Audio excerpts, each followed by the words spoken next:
ოკუპირებული აფხაზეთი, კულტურული მემკვიდრეობა და საინფორმაციო გამოწვევები. ამ სახელწოდების უკვე ტრადიციად ქცეული სამეცნიერო კონფერენცია ჩატარდა საქართველოს საპატრიარქოში. ღონისძიება სრულიად საქართველოს კათოლიკოს პატრიარქის ილია მეორის აღსაყდრებიდან 42 და დაბადებიდან 93 წლის თავს მიეძღვნა. ორდღიანი კონფერენცია მისასალმებელი სიტყვით გახსნა საქართველოს საპატრიარქო ტახტის მოსაყდრემ, სენაკისა და ჩხოროწყუს მიტროპოლიტმა შიომ. ძალიან მნიშვნელოვან სამეცნიერო კონფერენციაში მონაწილეობდა. საქართველოს მართლმადიდებელი ეკლესიისთვის ძალიან მნიშვნელოვანია მსგავსი კონფერენციების გამართვა. ყოველწლიურად ასეთ კონფერენციებში მონაწილეობას იღებენ ის ადამიანები, ვინც საკუთარი სამეცნიერო თუ ყოველდღიური ცხოვრებით იბრძვიან აფხაზეთის ტერიტორიაზე ქართული ისტორიული კულტურული მემკვიდრეობის შესანარჩუნებლად. იბრძვიან იმ დეზინფორმაციის წინააღმდეგ, რომელიც ასე მძლავრად ცდილობს გააყალბოს ისტორია და მომავალ თაობებს მიაწოდოს მცდარი ინფორმაცია.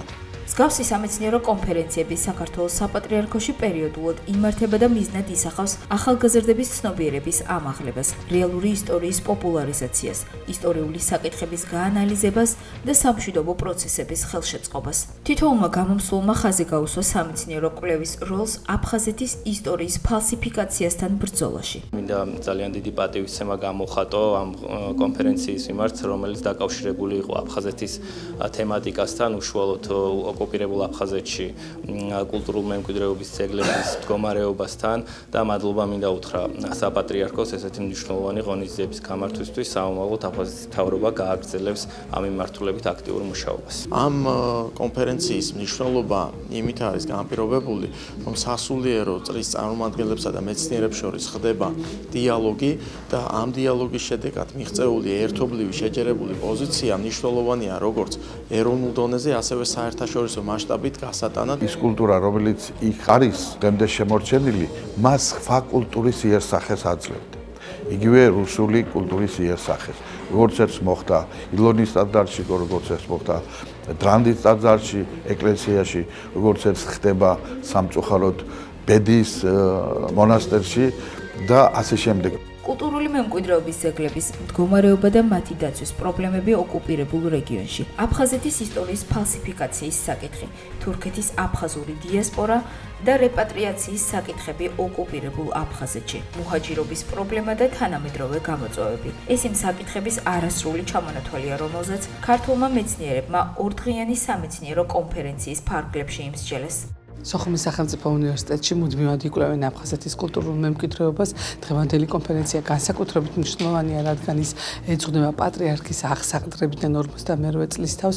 ძალიან მნიშვნელოვანია და დიდი პატივია ჩვენთვის, რომ ჩვენი პროფესორები მონაწილეობენ ამ ღონისძიებაში. ეს კონფერენციები ტრადიციად იქცა საპატრიარქოში და ძალიან მნიშვნელოვანია, რომ მახვილდება ყურადღება იმ მტკივნეულ საკითხებზე, რომელიც ჩვენ საზოგადოებას აწუხებს და განსაკუთრებით მტკივნეული საკითხია სწორედ ოკუპირებული ტერიტორიები და განსაკუთრებით აფხაზეთის საკითხი. ის რომ დეზინფორმაცია 21 საუკუნის ერთ-ერთი მთავარი გამოწვევაა, თავის მისასალმებელ სიტყვაში ახსენა საპატრიარქო ტახტის მოსაყდრემ მეუფე შიომ. სამეცნიერო კონფერენციის ფარგლებში ოკუპირებულ რეგიონში არსებულ საინფორმაციო პოლიტიკაზე, დეზინფორმაციასა და სამშვიდობო ჟურნალისტიკის როლზე ისაუბრა აფხაზეთის საინფორმაციო ანალიტიკური ცენტრის დირექტორმა. აფხაზეთის საკითხი ძალიან მნიშვნელოვანია, რომ სამეცნიერო საზოგადოების მუდმივი კვლევის საგანი იყოს და შესაბამისად ის აქტივობა, რომელსაც საპატრიარქო წლიდან წლამდე ახორციელებს და მსგავსი სახის თემატური კონფერენციები განსაკუთრებულ მნიშვნელობას იძენს. დეზინფორმაცია 21 საუკუნის ერთ-ერთი მთავარი გამოწვევაა და ამაზე გუშინ მაღლა ყოვლად უსამხდელო ესმა ტახტის მოსაყდრემ მეუფე შიომაც ისაუბრა და ჩემი მოხსენებაც ამ თემას ეხებოდა. კონფერენცია საქართველოს საპატრიარქოს ორგანიზებითა და წმინდა გიორგი მთაწმინდელის სახელობის სამეცნიერო ცენტრის ფინანსური მხარდაჭერით გაიმართა.